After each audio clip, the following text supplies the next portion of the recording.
So how do hash codes get generated? Most times we get a key that's like a string of letters or digits. So email address is an excellent example of a key that's a string, or digits like your social security number rather than using a single character. Number of possible keys, as I've been talking about, is much bigger than anything your computer can hold. So we need to use hash, and so that's why we're going to use a much smaller array, and we're going to use hash codes to turn anything into a number. So generating hash codes, very tough. What it means by experimental is that if you're researching this, you might get an idea and try it out and find out it's a terrible idea, and do that about 1,000 times until you find something that's good. The goal is random distribution of values. Uniform at random distribution. Basically, and also with hash functions, there's a special type of hash function called secure hash functions, which is what I did a ton of research on, which was basically, hey, we throw a value, or rather, I read up on a bunch of research. I didn't do research and do the secure hashing function, so I want to make sure. Instead, looked at the statistical distribution of secure hashing functions. And the goal is random distribution of data of values. And based on the research I've done, that is really hard. Like really hard for PhDs to even get right. Okay? It's tough. And simple algorithms will sometimes generate a lot of collisions where basically you get two values and they'll have the same, and they'll want to be in the same index. So like here is the hash code, but fortunately you don't have to worry about it. Every single object in Java, every single one of them has a hash code method. Even the map.hashCode. That is the index that we'd like to store it at. Let's go ahead and create a string. String s is equal to hello. s.hashCode. That's where what index we'd like to put it at. Every single one of these has one of these. s.hashCode a should be actually be fairly, or sorry, a.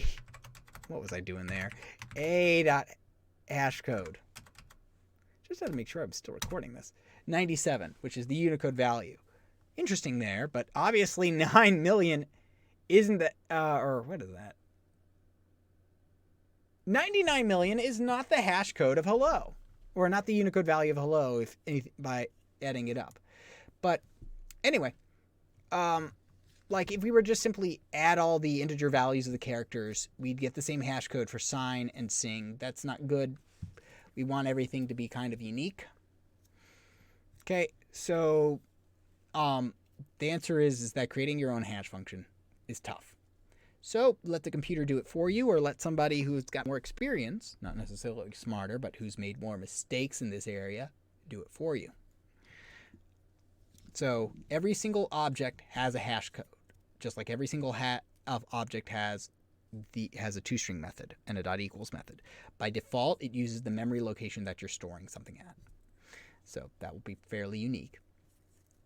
So let's see. So for instance, other things will override it. String has the way of doing it by calculating it through this formula, basically saying the ith character of the string gets multiplied by 31 to the n-1 power. So with cat, you see that's C, the Unicode value for C multiplied by 31 squared, A times 31 plus T. Again, these are all Unicode values, and that gives us 67,510. Okay, and the reason we're using 31 is because that's a prime number, and if you look up on the math, prime numbers will be very useful for generating very, very few collisions. You take anything else out of this, prime numbers are essential for avoiding collisions because they don't factor, and when we're using modular arithmetic, that's all about factors. There's billions of strings, so you can't get them all be unique, but it is fairly evenly distributed and low probability that two random words are going to have the same hash code value. So we can assume that basically, for the sake of argument, that they're not going to have the same value. So the probability that you're going to collide with something else is the hash code is the index mod the table length. Or rather, so the probability that this provides a collision is actually a function of how full the table is. That's what we care about. How full the table is basically means how likely we're going to collision, because the more spaces will be taken. Right? Think of a parking garage. Half full, easy to find a space. We're going to use this analogy a lot. 90% full parking lot, can take a couple of seconds to find a space, a couple of passes to find a space. There's only one freaking spot left. It takes forever to find that space. And this starts to give us insight on how the hash function, on how hash tables will be wasting our memory, or rather sacrificing our memory to the time gods. Not to be confused with the Time Lords, copyright BBC. So, a good hash function is something easy and simple to compute. It's going to be in constant time. We don't want it to be O of n hash function, because that would mean that basically all the stuff we've been doing to get things in constant time would be null and void. So how do we deal? So that's really all I have for the hash function. There's really not too much for it, but just know that every single function every single method we write, every single object we've created automatically has a hash code. Everything we've worked with already has a hash code built into it.